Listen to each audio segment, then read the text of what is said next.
Happy holidays from Atec. We're here at Café Capriccio.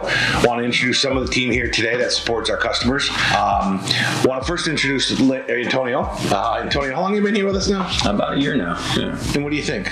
Well, I like it a lot. Atec Group has a great assessment-based approach. We're able to go in and look at pretty much all of our client stuff, figure out really what they need, and be able to provide it for them. You know, we have great solutions.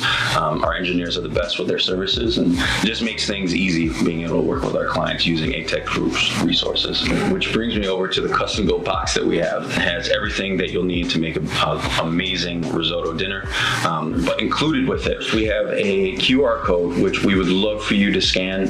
It sends you over to our website where there's going to be a survey for you to fill out. The survey is going to help us out a lot because what it's going to have is some questions that you can answer about our services and solutions and how we can make them better if they're great already. But when your belly's full after eating this amazing dinner, please scan that QR code and fill it out. But then more importantly, and I think Louis is going to be able to speak to this a lot more, we're going to have a premier event at the start of 2023.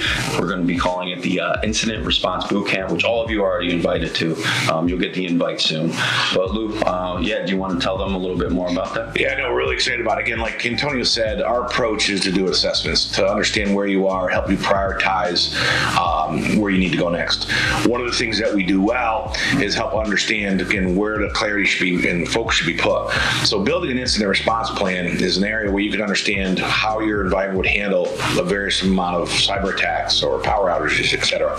So we're going to have a live tabletop exercise along with some breakout sessions. So more to follow on that, but we're really excited about that. It's going to be a great event. Now, Antonio's been here a year, loves the way we take and approach our customers. Lane's been with us quite a while. I want to introduce Lane over here. Happy holidays, everyone. We're very happy to be back here at Café Capriccio. Atec and Café Capriccio now have been working with each other for, a few years now, putting together little gifts for our clients. And this is the third one in the Café Capriccio series. So this one's a risotto, and Franco Rua, who I'm going to introduce in a minute, is going to be cooking for you guys today. So just like Franco will take the best ingredients from around the region and put them together and create a great meal, we like to take the best solutions, bring them together, put them in a nice package, and present that to you guys. So we're bringing tier 1 vendors from across the country to give you the best entree we can possibly give you. And again, I want to thank the customers, employees, and our vendors, including again NetApp, VMware, Extreme, Fortinet, HP, AWS, and others. Look forward to a great 2023, and now let the fun begin. All right, so with that, I'm going to bring in Franco Rua. Franco's been down here at Café Capriccio, 49 Grand Street in Albany, New York, just in case some of you have not been here. And generally, it's the best place in Albany you can possibly get a dinner. And so Franco is going to take and tell you exactly what's in the box and how to put them together and create a fantastic meal. Thank you very much. Hello. Thank you guys at Atec for again including us in your holidays. My name is Franco Rua, and we're here at my restaurant, Café Capriccio. This is our chef's table. We do family-style Italian dinner. It's around a small table, open kitchen. If you guys are ever in town, be more than happy to host you. We put together this gift box. This is the third in the series we've done with Atec for the last 3 years. It includes all the ingredients, in this case, to make a wonderful porcini, mushroom, and saffron risotto. Risotto is a technique. Not so much a type of rice. Some people think that risotto is a type of rice, but sometimes it can be intimidating to some people, but I would say it's pretty easy once you get the basic technique down. So I'm happy to show you. So here we have obviously the arborio rice, which is one of the different types of short grain Italian rices that are grown in northern Italy and used in the technique of risotto. Porcini mushrooms. These are wild mushrooms, boletus mushrooms from Italy.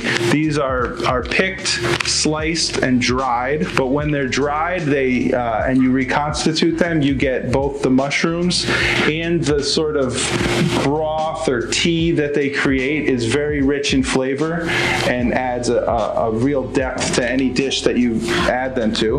Onions, typically any risotto dish starts with sauteed onions. And this, we've included a preserved wild onions done in the Apulian style. So they're preserved under oil. We have extra virgin olive oil, Parmigiano Reggiano cheese, the king of all cheeses, not just Italian, saffron, which is an amazing spice, and chicken broth. So that's pretty much all you need, and we can get right into how we put them together. So now we have everything together for this recipe. The first thing you need for any kind of risotto is a flavorful broth. In this case, we're using chicken broth, and we've provided 2 bouillon cubes. So each one of these is for 1 pint. So this is a quart of water, 32 ounces, 2 pints. And you just bring it to a boil, add the cubes, and whisk it in. So the constant stirring of the rice gives it creaminess. It develops the starch. So most of the flavor is going to be in the broth. Here we have porcini mushrooms. These, as I said, were picked wild. Porcinis are not cultivated mushrooms, they're wild mushrooms. And then sliced thinly and dried. I reconstituted them in just a few tablespoons of warm water. It doesn't need to be boiling or anything. One thing to keep in mind is that they are wild, so they usually have a little bit of sand in them. So when you reconstitute them, you could just stir them so that you dislodge any of the sand, and because it's sand, it always sinks to the bottom. And then when you remove them, just be careful not to disturb that.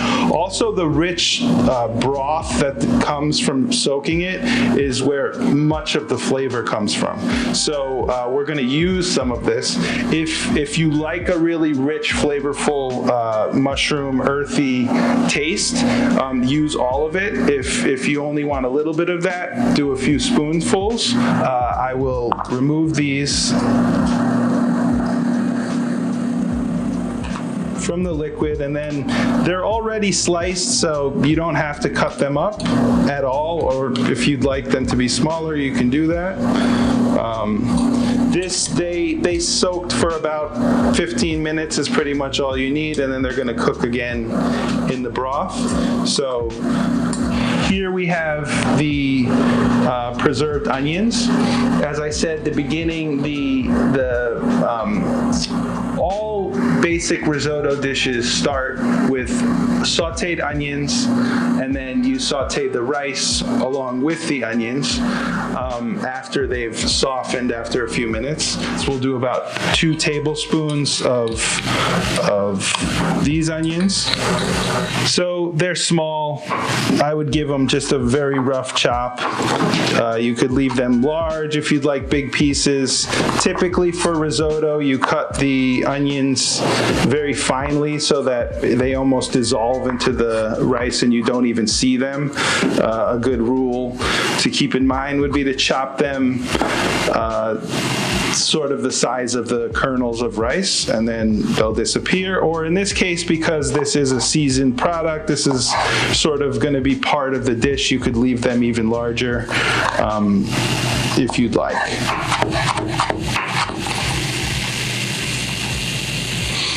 All right. And The rice is, this portion is good for healthy 2/3 cup, not too small. And this will be the perfect portion for two. Obviously, so a 1/3 cup per person, I guess, is a good measure to keep in mind. Let me see here. We'll do freshly grated Parmesan cheese. And as I said, this basic technique, sauteing the onions into with a little oil or butter, in this case we're using oil, for a couple minutes just until they're soft, and then sauteing the rice along with that for just a couple minutes until the rice becomes slightly translucent, which will help to maintain the firm al dente texture that you're going for. You don't want the rice to be mushy. And then adding the broth while it's still hot, slowly, and stirring it often to develop the starch is what makes risotto risotto. Risotto is a technique of cooking. So we can get right over to the stove right now and get going.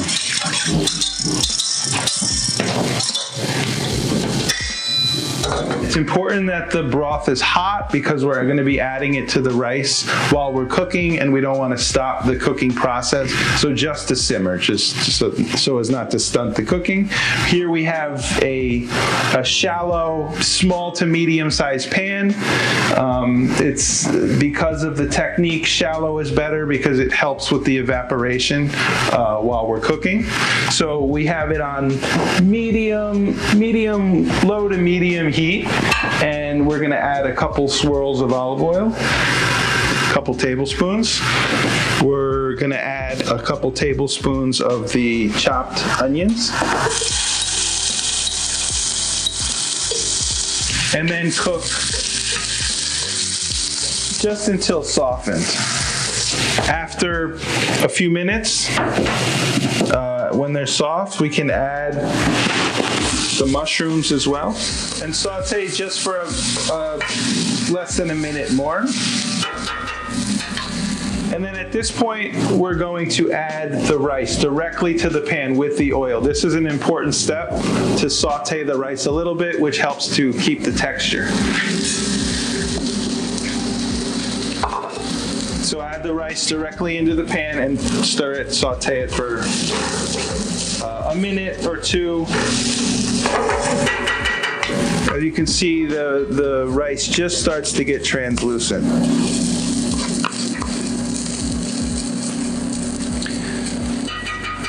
At this point, we're going to add the saffron, which comes in this little packet. It's a little bit of powder. It goes a long way. And at this point, we can begin adding the broth. So the technique of risotto is adding the hot broth to the rice a little bit at a time while stirring it constantly. So the broth is hot. You add just enough rice, just enough broth to cover the rice by a little bit.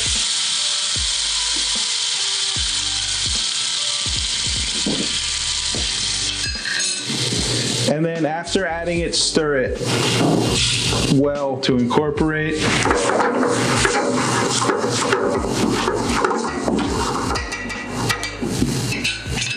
And we're also going to add a little bit of the mushroom soaking liquid, being careful not to disturb any sand that may be on the bottom. And as I said before, add more or less of this if you'd like a really rich mushroom flavor. If you'd like it a little bit less rich, add less of that broth because it is very richly flavored. The technique of risotto involves a lot of stirring, mostly when you add the rice, but you just keep an eye on it. Make sure you stir it often.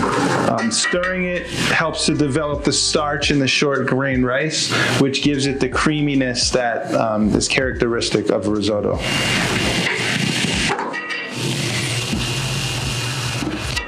Because as you're cooking the rice till almost there's no broth before adding more broth, just be careful as the liquid level gets down low that you're not burning the bottom. You can also season with a little bit of salt and pepper. Be careful not to add too much salt. Chicken broth typically has a fair amount of salt in it already. So does the Parmesan cheese. And the technique of evaporating the broth concentrates the salt in the broth. So just be careful not to add too much salt. Maybe don't add any till halfway through, and then you cook until all the broth is gone, and then repeat the process. The total cooking time will be 15-20 minutes, typically for risotto, depending on how vigorous your flame is. So you want to cook the rice until it's al dente. There's a little bit of bite to it, almost like people talk about cooking pasta al dente, not mushy. But you don't want it to be too firm and definitely not too soft. But you can cook it to your taste. Just once you're 10-12 minutes into it, start tasting it and see where you're at. And then you can cut back on the amount of broth you're adding at that point. When you get towards the end of the cooking time, you want to make sure that you've tasted the rice and it's at the correct doneness. I would say err on the side of al dente to be as authentic as possible, but you're making it for yourself, so do it to taste. Then you don't want it to be completely dry, but you want it to be fairly dry, and it's going to continue to sort of tighten up as you plate it and as it cools down. So you kind of want a texture where it's creamy still, but it has a little bit of broth. So when you're moving the spoon around, it's sort of leaving trails. It's not watery, but there's still a little bit of broth in there. Then at this point, I like to always add a little bit of the Parmesan cheese right at the end. Optionally, you could add a little bit of butter to help with the creaminess, but it's definitely not something that you need to add. So add a little bit of the freshly grated Parmesan cheese. In place of butter, you could do a little swirl of the extra virgin oil that we provided. That's obviously healthier, Mediterranean diet. And then stir it just to melt it. And then it's done. So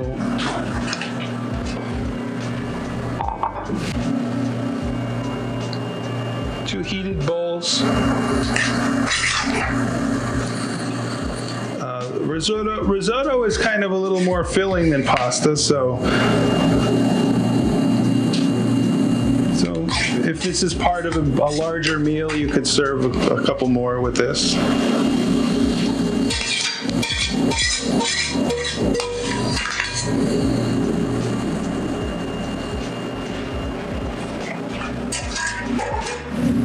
And then you could finish with a little freshly grated Parmigiano cheese.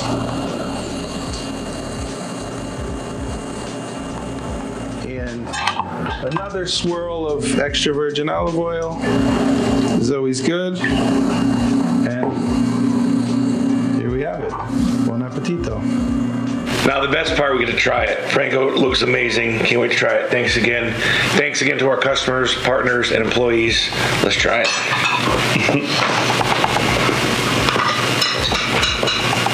Oh, that's good. Oh, that's really good. Good job. Nice. Thank you, guys. Thank you. Happy holidays. Glad you got tried it. That's really good. I'm going to try it. Oh, that's good.